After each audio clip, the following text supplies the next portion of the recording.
As we bring in Genevieve Guenther, founding director of End Climate Silence, a volunteer group dedicated to helping the media cover the climate crisis with the urgency it deserves. She tweeted Wednesday a grim milestone. The top 4 stories after the Russia headliner on the New York Times app are all climate change stories.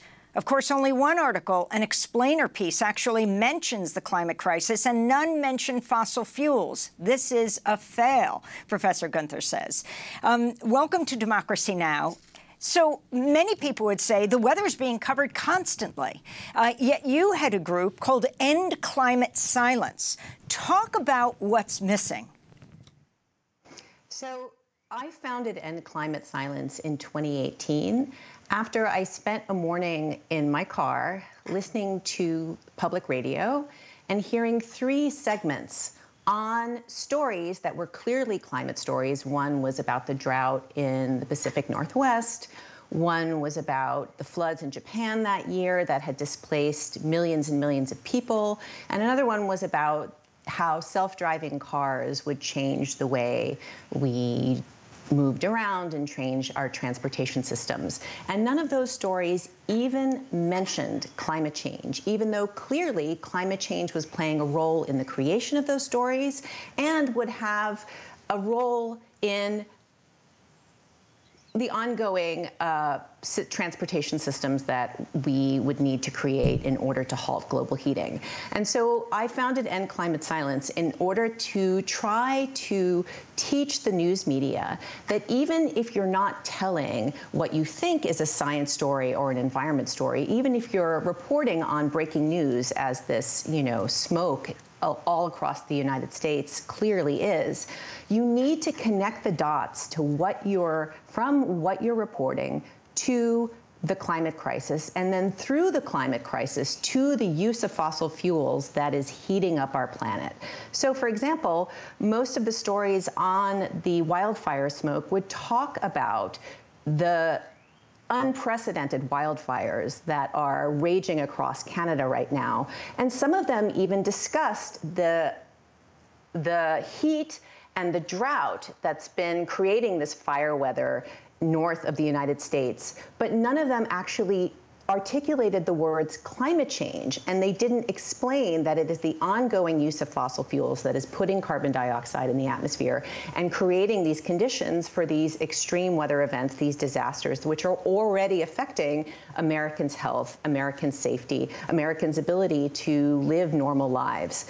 So our job and the job of the news media is to every story make those connections between what's being reported and the reality of the crisis, because if you don't do that, you're actually performing a kind of climate denial where you are pretending that something that is happening is not happening, where you are proceeding as if the climate crisis weren't already here and weren't already hurting us, hurting our children, hurting our ability to live normal lives and be healthy. So we need to stop this practice. We need to end climate silence and always make that link to the climate crisis, even if you're not writing a specific climate story or a science story or an environment story.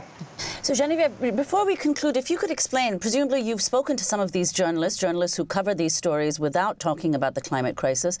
What do you understand about why this issue is not highlighted in their reporting? Well, I think it's I think that 2 things need to happen. There needs to be more education about climate change in news media. So reporters who are put onto the climate beat obviously are duty-bound to educate themselves about the climate crisis. But other reporters, for example, the Chicago bureau chief who wrote one of these stories in the New York Times that didn't mention the climate crisis, these reporters don't have any particular professional obligation as it stands now to learn about the climate crisis.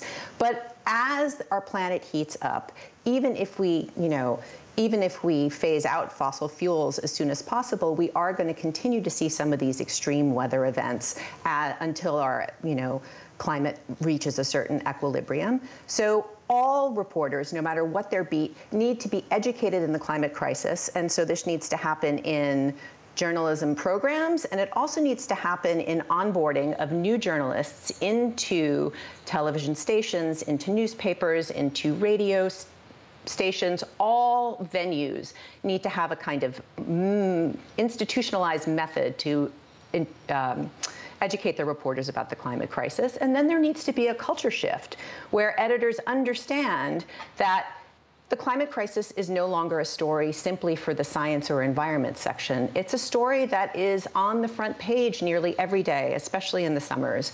And it behooves everybody to make those connections so that readers, viewers, listeners, all citizens can be educated and informed so that they can make the decisions they need to make in the ballot box as activists, as consumers, as Americans and human beings on this planet. And we just have 30 seconds. I know there are meteorologist groups that, for example, are doing show your stripes that show the climate catastrophe when they're showing the weather. And finally, 30 seconds on your article. We need to talk about the carbon footprints of the rich. Dramatically unequal consumption lies at the heart of the climate crisis. Your final comment. Yes, I mean, my point there is that sometimes we think about emissions in terms of national contributions to the carbon dioxide concentrations in the atmosphere, but I think it's actually more useful to think about this in terms of class. So it's the top 10% of people in income brackets who are contributing the vast majority of emissions. The top 1%, some of these people have carbon footprints that rise over 1,000 tons of carbon a year. And we know that billions of people in Africa and in the global south emit almost no carbon at all, and yet they're the people who are most vulnerable to the effects of climate change. They are on the front lines. It's coming from us all, but obviously the poorest people are suffering first and worst. So what I'm arguing there is that we don't only need to think about national policy and federal policy, but we need to start talking about a new culture where rich people are not allowed to burn down this planet with impunity.